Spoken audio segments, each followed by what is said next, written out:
A revolution. I'm not saying we have to start killing people. No. But I do believe we need to start standing up and let our voices be heard.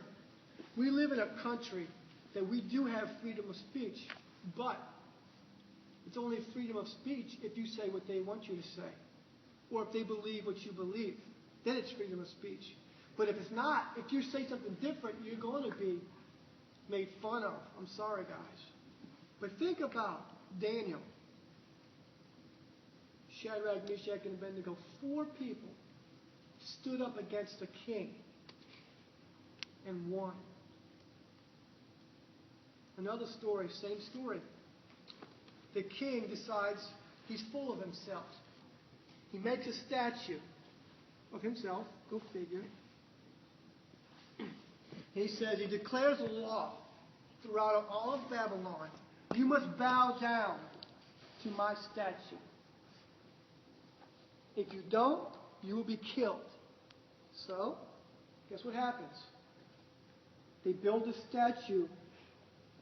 A trumpet sounded. I don't know how a trumpet was. Anyway, everybody bowed down except 3 people. Do you know who those 3 were? Shadrack, Mishack, and Abendego.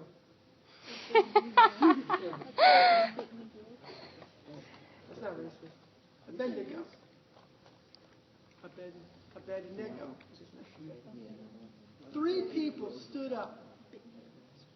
I can relate, kind of. One time I was at a conference, a church conference, a big church conference. They called all the youth pastors to come forward to get prayer. So I go up to get prayer. And like a good Christian, I close my eyes and pray. And the pastor goes, there's probably 200 youth pastors. It's a big stage, right in front of the stage, kind of like this. 200 youth pastors are standing in there. And I'm probably standing in the middle. And I see behind me an old friend of mine. His name's Aaron. And he's standing there. I'm like, oh, cool, he's here too. Hallelujah. So I'm closing my eyes, praying. And the pastors are going around laying hands on, hallelujah. And they pray for me. I'm like, oh, glory. And I'm standing there, just praying like a good Christian. And I open my eyes. Out of 200 youth pastors, I'm the only one standing. They're all Stop hitting me! Face first, or crying, or kneeling, or something. And I'm just standing there like, oh, I'm not saved. I'm not even a Christian. Why am I still standing? And this is probably a 10,000 member church, okay? And every chair had 10,000 people sitting in it. And I'm standing there like a big weirdo. Oh, you gotta be kidding me. And I'm like, oh, hopefully Aaron stayed up. Aaron stayed up. Aaron stayed up. Oh, how bad I wanted to get on my knees or something. Or do a fake fall. Or something. I wanted to leave so bad. I felt like this big.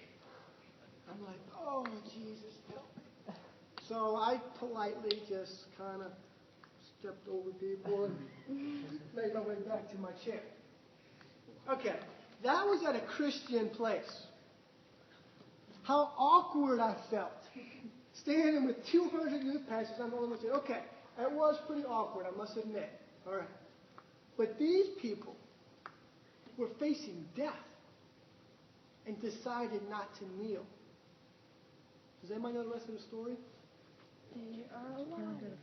They're alive, yes.